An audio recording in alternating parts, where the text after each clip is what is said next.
यह English speaking course का 5th video होने जा रहा है। इससे पहले मैं 4 वीडियोस अपलोड कर चुका हूं, जिसका लिंक इस डिस्क्रिप्शन बॉक्स में दिया गया है। जो उनको देखना चाहते हैं वहां जाकर इस लिंक से देख सकते हैं। इस वीडियो में हम सीखेंगे ऐसी चीज़ों को बताना, ऐसी बातों को बताना जहां पर हम ये बताना चाहते हैं कि कोई भविष्य में चलकर क्या बनेगा, या फिर हम ये बताना चाहते हैं कि कोई कहाँ रहेगा, किस सिचुएशन में रहेगा, किस पोजीशन में रहेगा, या फिर किस कंडीशन में रहेगा, या फिर हम ये बताना चाहते हैं कि क्या होगा। जैसे वह एक डॉक्टर बनेगी, राइट। हम ये बता रहे हैं कि भविष्य में वह क्या बनेगी। या फिर मैं आज घर पर रहूँगा, यहाँ पर कहीं रहने या फिर कहीं होने की बात की जा रही है। या फिर यह काम आसान नहीं होगा, तो हम यहाँ पर ये चीज़ बता रहे हैं कि कोई चीज़ कैसा होगा या फिर कैसा नहीं होगा। अब देखिए, इन सारे सेंटेंसेस में हमने कहीं नहीं देखा कि जो सब्जेक्ट है वह कोई काम कर रहा है। सब्जेक्ट यहाँ पे कोई काम परफॉर्म नहीं कर रहा है, मीन्स यहाँ पे एक्शन वर्ब नहीं है, राइट। तो ऐसे सेंटेंसेस को बताने के लिए या फिर बोलने के लिए, ऐसी बातों को बताने के लिए हम इस स्ट्रक्चर का यूज़ करते हैं, सब्जेक्ट प्लस शैल या फिर विल। आप नॉर्मली शैल को हटा दीजिए, विल का यूज़ कीजिए किसी भी सब्जेक्ट के साथ, क्योंकि यह अब एक आम बात हो गई है। हमेशा हम विल का ही यूज़ कर रहे हैं। तो विल का यूज़ करिए, उसके बाद बी यूज़ करिए, और उसके बाद नाउन या फिर प्रोनाउन या फिर एडवर्ब या फिर एडजेक्टिव आप यूज़ करें, जो भी यहाँ आया हुआ है। तो आप देख रहे हैं कहीं कोई एक्शन वर्ब नहीं है। हम सिर्फ सिचुएशन के बारे में बता रहे हैं, चीज़ों के पोजीशन के बारे में बता रहे हैं, या फिर चीज़ों की कंडीशन के बारे में बता रहे हैं, राइट। तो यह स्ट्रक्चर आपने देखा। एग्जाम्पल से चीज़ें और भी ज़्यादा क्लियर हो जाएंगी। जैसे हम अगर ये कहना चाहते हैं कि वह एक डॉक्टर बनेगी, तो अब यहाँ पर बनेगी के लिए हम यूज़ करेंगे will B. Will be means बनेगी। विल बी का अर्थ रहूँगा, यह भी होगा, और विल बी का अर्थ होगा, यह भी होगा। वह एक डॉक्टर बनेगी। तो सबसे पहले आपको सब्जेक्ट निकालना है। सब्जेक्ट क्या है, कौन बनेगा, तो वह बनेगी शी। हम स्त्री के लिए, विमेन के लिए, गर्ल के लिए शी यूज़ करते हैं। तो शी और सी के बाद हम विल बी का यूज़ करेंगे। विल बी और फिर क्या बनेगी, a doctor. She will be a doctor. तो लास्ट में हमने नाउन यूज़ कर दिया, ओ डॉक्टर। ओके। मैं आज घर पर रहूँगा, means I will be at home. I will be, I मैं, और विल बी मीन्स रहूँगा, और कहाँ रहूँगा, एट होम टुडे, आज। आई will be at home today, आज। कहीं कोई दिक्कत नहीं है, बहुत आसान सी चीज़ है अगर आपने समझ लिया तो।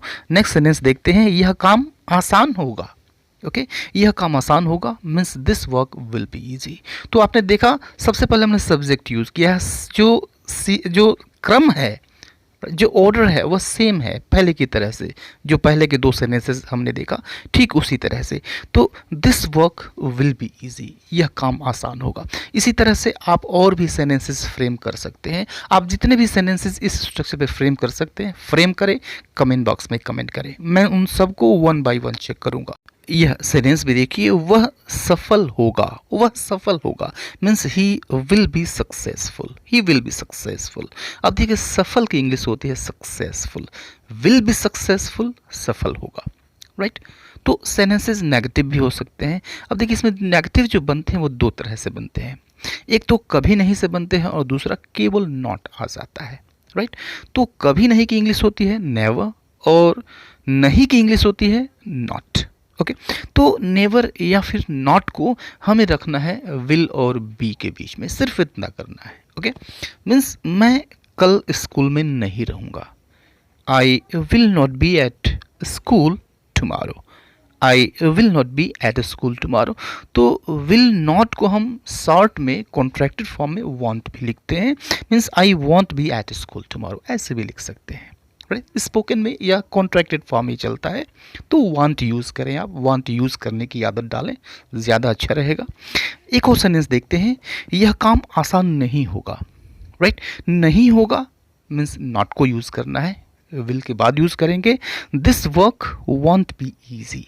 This work want be easy, right, या फिर वह हमेशा तुम्हारे साथ नहीं रहेगा। Okay, he want B with you for ever, he want B with you for ever, वो हमेशा तुम्हारे साथ नहीं रहेगा। राइट, तो ये कुछ नेगेटिव सेंटेंसेस हैं। ये आपको भी और बहुत सारे सेंटेंसेस फ्रेम करने हैं, उनको उनकी प्रैक्टिस करनी है, उनको बोलना है। राइट, अपने जुबान को, अपने टंग को हैबिचुअल बनाना है इस लैंग्वेज का। राइट, फिर चीज़ें आपके लिए काफ़ी आसान हो जाएंगी। आगे हम देखते हैं इंट्रोगेटिव सेंटेंसेस को। तो जैसा कि पिछले वीडियो में मैं बता चुका हूं कि जो इंट्रोगेटिव सेंटेंसेस होंगे वो दो तरह के होंगे। एक तो वैसे होंगे जिनका आंसर हम येस या नो में दे सकते हैं, means yes no type of questions, और वैसे क्वेश्चंस जिनका हम आंसर येस या नो में नहीं दे सकते हैं, तो ऐसे वो कहते हैं double S type of question. तो yes no type of question में हम करते क्या है, सिर्फ एक ही काम करते हैं, कोई एक्स्ट्रा वर्ड हम नहीं लगाते हैं।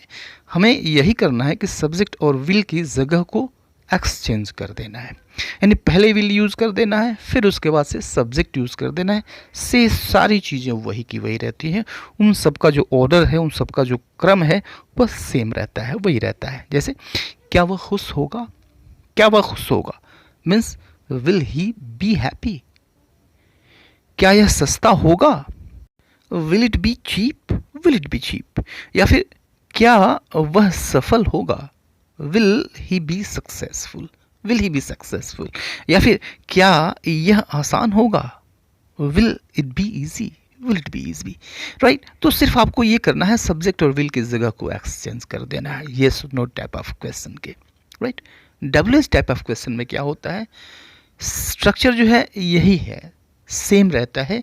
येस नो टाइप वाला जो स्ट्रक्चर है, डबल एस टाइप में भी वही स्ट्रक्चर रहता है, ऑर्डर भी सेम रहता है। इसमें अंतर यही होता है कि double S type of question में सिर्फ एक क्वेश्चन वर्ड हम सबसे पहले जोड़ देते हैं, शुरू में क्वेश्चन वर्ड ऐड कर देंगे, जो क्वेश्चन वर्ड आया रहेगा। जैसे तुम्हारे साथ कौन होगा, तो यहाँ पर क्वेश्चन वर्ड है कौन, तो इस कौन को हम पहले रख देंगे, means who will be with you, who will be with you, यानी तुम्हारे साथ कौन होगा। यह गलत क्यों होगा, means why will it be wrong, why will it be wrong. प्रधानमंत्री कौन बनेगा, अगला प्रधानमंत्री कौन बनेगा, who will be the next PM, who will be the next PM. या फिर अगली क्लास कब होगी, when will be the next class, when will be the next class. यह कितना कठिन होगा, how hard will it B, how hard will it B. अब देखिए जहाँ पे हाउ आ गया, तो हाउ से संबंधित जो वर्ड है उसके ठीक बाद हम यूज़ करते हैं। राइट, आप समझ लीजिए कि यह जो हार्ड है यह भी क्वेश्चन वर्ड का ही हिस्सा है, हाउ का ही हिस्सा है, तो यह ठीक इसके बाद आएगा, इसको हम लास्ट में नहीं रखेंगे। राइट, तो how hard will it B, how hard will it B. तो आपको यहाँ पर सिर्फ वीडियो को देखना ही नहीं है, आपको अच्छी तरह से देखना है, कमेंट करना है, जितने सेंटेंसेस आप फ्रेम कर सकते हैं फ्रेम करिए, कमेंट बॉक्स में कमेंट करिए, और मैं एक एक कमेंट चेक करूँगा, एक एक सेंटेंस को देखूँगा, and if necessary I will improve to. So keep practicing, keep learning. See you later in the next video. Till then, goodbye and take care.